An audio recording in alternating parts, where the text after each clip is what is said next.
पाकिस्तान में कर्जों की तारीख। पाकिस्तान जब मॉरिस वजूद में आया तो कहते हैं माली एतबार से अगरचे कमजोर था लेकिन फिर भी बहुत मजबूत था। पाकिस्तान कब से कर्जे लेने शुरू हुआ, किसके दौर में पहला कर्जा लिया गया, कितना किसके दौर में कर्जा लिया गया, ये तमाम पर तफसील आज की वीडियो में हम आपके साथ शेयर करेंगे। 10 साल का दौर एक ऐसा दौर था जो कर्जों से खाली था, और ये कौन सा दौर था। फिर सियासतदान आए, उन्होंने कर्जे लिए, फौजी आमिर आए, उन्होंने भी कर्जे लिए, फिर कर्जे वापस किसने किए, ये भी हम आज की वीडियो में आपको आज के उसमें अपनी स्टोरी में आपको बताएंगे। अब्दुर्रहमान फरीदी साहब, मेरे मुल्क ने पहला कर्जा किसके दौर में हासिल किया, जरा मेरे सामीन को और नाज़रीन को बताइएगा।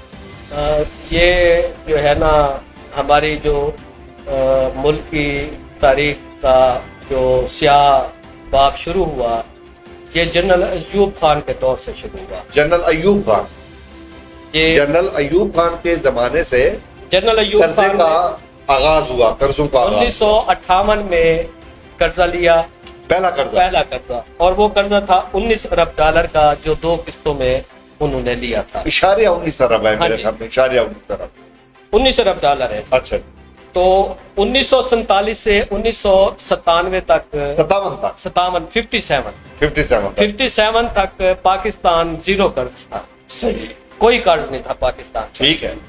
पहला कर्जा Mohammad Ayub Khan, field marshal, general Mohammad Ayub Khan, field marshal उन्होंने, हाँ जी। फिर 1972 से 1974 तक मोहतरम हमारे जुल्फकार अली भुट्टो, पाकिस्तान पीपल्स पार्टी, उन्होंने इशारिया 35 सही अरब डॉलर जो है उन्होंने कर्ज लिया था। 35 अरब डॉलर, हाँ जी, उन्होंने कर्ज लिया था, और उन्होंने 3 किस्तों में ये कर्जा लिया था। और इसी तरह फिर 1980 में जनरल मोहम्मद जियाउल हक साहब, उन्होंने 13 अरब डॉलर का 3 किस्तों में कर्जा लिया, और फिर उसे वापस भी किया। ये पहला जनरल था जिसने कर्जा लिया और वापस किया। सही, ये पहला जो है ना जनरल था। इन्होंने कर्जा भी लिया। फिर 1900 आगे चलते हैं, फिर बेनजीर भुट्टो की हुकूमत है, पहला दौर है। हाँ जी, 1988 का उन्होंने 0.91 अरब डॉलर ये उन्होंने कर्जा लिया था। फिर नवाज शरीफ ने लिया अपने पहले दौर में 15.9 अरब डॉलर का कर्जा। फिर बेनजीर का दूसरा दौर जो है 1993 का, उन्होंने 12 अरब डॉलर से जायद का कर्जा लिया था। इसी तरह फिर जनरल मुशर्रफ ने 2000 और 2001 में उन्होंने जब हुकूमत के लिए 2 अरब डॉलर 2 किस्तों में कर्जा लिया, और 7 अरब डॉलर वापस किया। नाज़रीन, यहाँ पर मैं ये 2 जनरलों की बात आई है। हम बहुत गालियां देते हैं जनरल मोहम्मद जियाउल हक को, मैं खुद बड़ा नाक़िद हूँ, आपको पता है, जानते हैं आप। और जनरल परवेज मुशर्रफ के खिलाफ तो हमने बाकायदा नारेबाजी की, वोकला तहरीक चलाई, मारे खाए, चले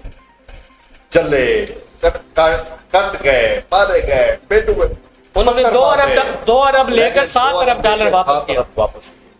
और जियाउल हक जिसपे बहुत सारे इल्जाम है और वो दुरुस्त भी होंगे, लेकिन कर्जा वापस उन्होंने भी किया। और फिर आगे चलते हैं, फिर आगे 2008 से 2013 तक पाकिस्तान पीपल्स पार्टी की हुकूमत थी। फिर उन्होंने 17 अरब डॉलर का कर्जा लिया। 2019 में जो है इमरान खान ने 16 अरब डॉलर का कर्ज लिया। सही।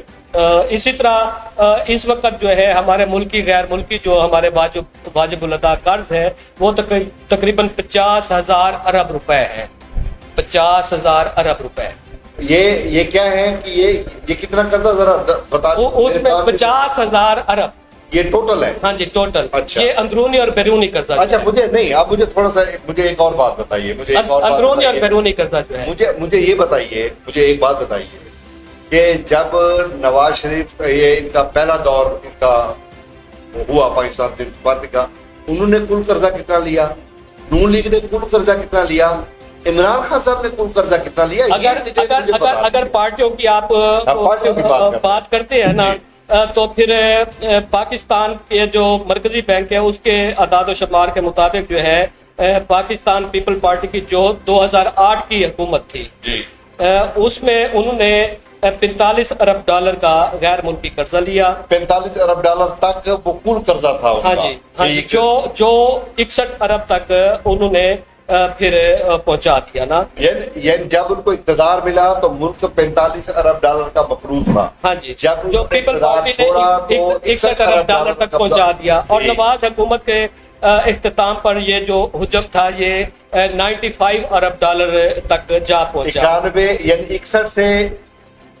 61 से हाँ जी उनका फिगर जा पहुंचा 95 अरब डॉलर 95 यानी 45 अरब डॉलर का कब्जा जा पहुंचा। फिर सितंबर 2021 में जो है वो हुकूमत जब इमरान खान की खत्म हुई तो फिर वहां हमारा जो बैरूनी कर्जा है वो 127 अरब डॉलर तक जा पहुंचा। यानी एक ही दौर में 3 साल के इनके दौर में जो हमने कर्जा लिया पीपीपी ने 27 और 5 अगर इनको 25 अरब डॉलर जी का कर्जा एक हुकूमत ने लिया। देखे ना, अगर इनको इंडिविजुअल अगर इसका फिगर देखें तो पीपीपी के जो 5 साल है उसमें 16 अरब डॉलर है, नवाज लीग के 5 साल में 34 अरब डॉलर है और तहरीक इंसाफ के 39 माह में 39 मंथ में 32 अरब डॉलर है।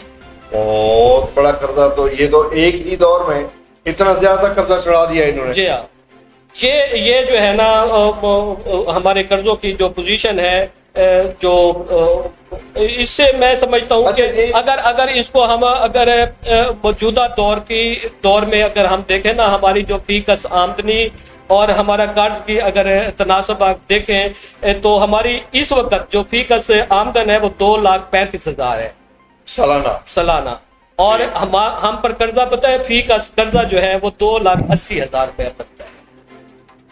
ये मौजूदा फिगर जो मैं बता रहा हूँ ये हमारे अदाद शुमार हमारे मौजूदा मरकजी बैंक के जो अदाद शुमार है उसके मुताबिक है।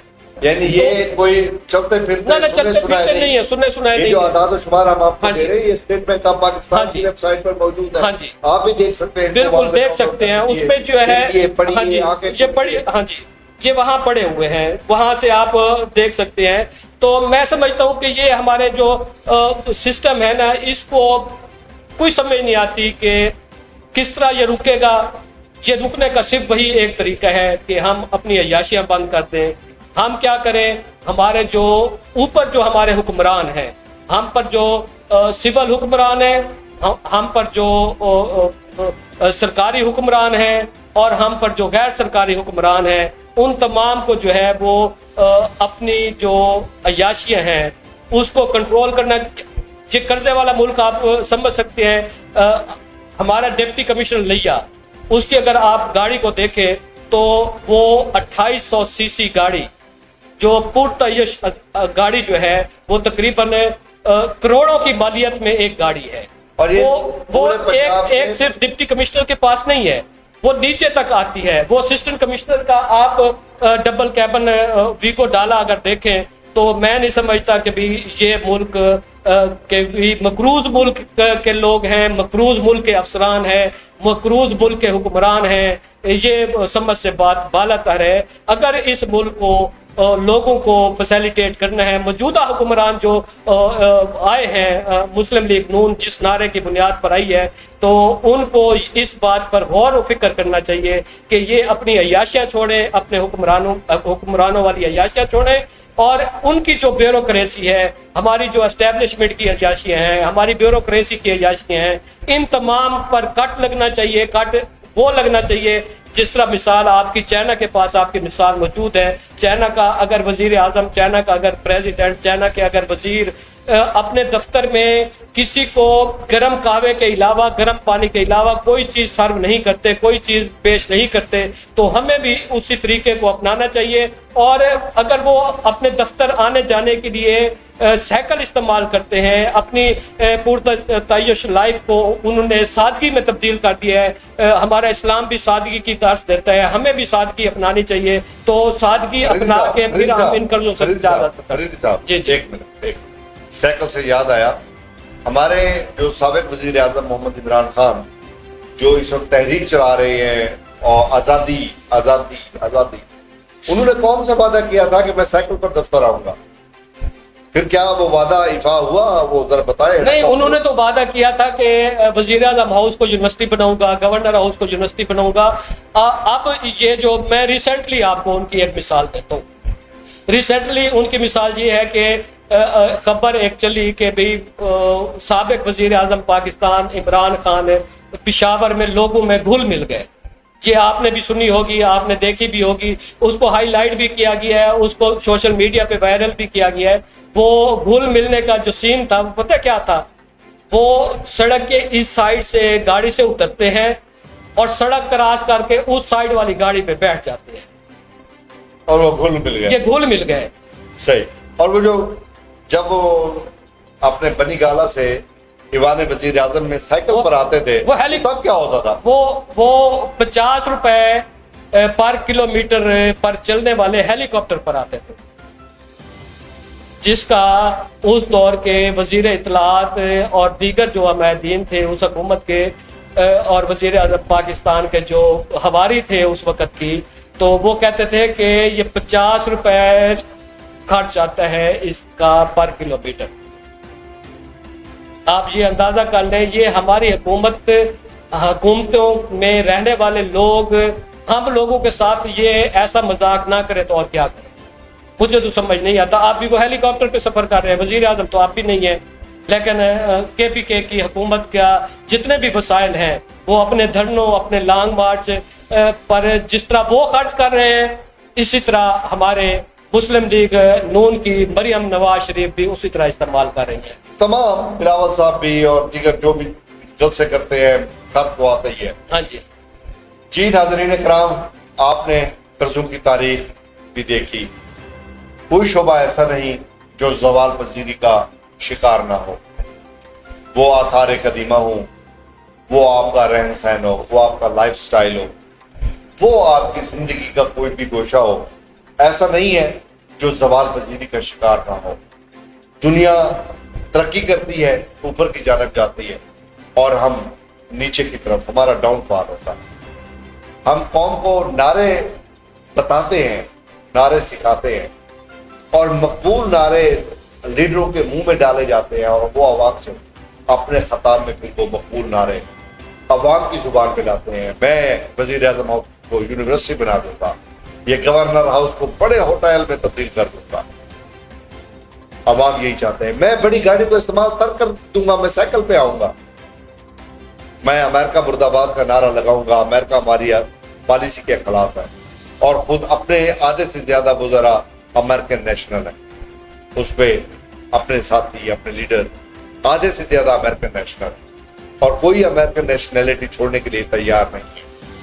और फिर कमाल की बात यह है कि अपनी औलाद को अपने मुल्क से बाहर रखा हुआ है, इसलिए कि यहाँ रहने का माहौल नहीं। और खुद हम जिद्दोजहद करना चाहते हैं, आज़ादी की जिद्दोजहद, आज़ादी की तहरीक चलाना चाहते हैं, और बड़े पैमाने पे हम तब्दीली लेके आना चाहते हैं। और तब्दीली ये है कि हम बैक डोर डिप्लोमेसी इख्तियार करते हैं, और कौम को कहते हैं कि हम जो है वो इनकलाब बर्पा कर रहे हैं। 5 लोग मार दिए हैं कल के आज़ादी मार्च में, 5 लोग, पुलिस वाले भी मारे गए हैं और सिविलियन भी मारे गए हैं, और 5 लोगों के नाम कोई नहीं बता सकता तहरीक इंसाफ का लीडर, और कोई एक बंदा भी उनके जनाजे में शरीक नहीं हुआ सिवाय हमजा के, और मरियम उनके घर में गई है। इनको तो तौफीक ही नहीं हुई है कि इनके जनाजे में चले जाते और वहां पे जाके क़यादत जो है वो मरने वालों के लिए उनके लवाहिकीन से कोई इजहार ताज़ियत ही करते थे। अवाम की जानें सस्ती नहीं है, अवाम का खून सस्ता नहीं है, लेकिन इन बदबख्तों ने इतना अर्जा कर दिया है अवाम का खून, लोगों का खून, अवाम का खून, कि इनके लिए बहे चला जाता है। मैं अक्सर कहा करता हूं कि जुल्फकार अली भुट्टो शहीद के लिए 26 लोगों ने खुदकुशियां की, आज पाकिस्तान पीपल्स पार्टी का कोई लीडर उनका नाम बता दे, उनके घरों के हालात बता दे, उस वक्त जो बेवा हुई थी उनके हालात बता दे, जो बच्चे यतीम हुए थे उन यतीमों के हालात बता दे। उनको तो आपके 5 दौर इक़्तिदार आए हैं, आपने पूछा ही नहीं है उनके क्या हालात है। आपको याद है इमरान खान कासिम बाग में जलसा कर रहा था, 8 लोग मारे गए थे और वो 8 मरने वाले जो थे जलसागाह के अंदर मरे थे। और सिर्फ तकरीर ऊंची नीची करने की बातें होती थी, करते थे, उसके अंदर तकरीर किसी ने बंद नहीं की। वो पानी दूसरे स्टेज से पानी अलतश की पार होती रही थी और बच्चे मरते जा रहे थे और लाशें गिरती जा रही थी।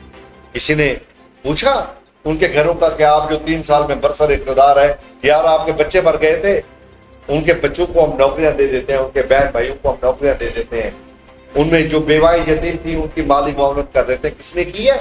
किसी ने नहीं की। ये सारे के सारे अवाम को बेवकूफ बनाते हैं और आप भी बेवकूफ बन जाते हैं और आपस में दस्तों गिरबां हो जाते हैं। कमाल ये है, आप उठा लीजिए सोशल मीडिया, एक दूसरे को गालियों की बौछार, एक दूसरे के साथ बदसलूकी, इससे और क्या हो। इन गलीज लोगों के लिए आप अपना हर चीज गलाजत जो है वो इनकी गलाजत में जो है वो आप कबूल भी करते हैं और फिर उसको शेयर भी करते हैं। बहरहाल आज का प्रोग्राम इतना ही। अपने आप को महफूज कीजिए, अपनी नस्लों के लिए जिद्दोजहद कीजिए, हकीकी तब्दीली के लिए जिद्दोजहद कीजिए, नारेबाजी के पीछे नहीं, इन गुमाश्तों के पीछे नहीं, अपनी बेहतरी के लिए, अपनी बेहतरी के लिए और फकत अपनी बेहतरी के लिए, पाकिस्तान की बेहतरी के लिए।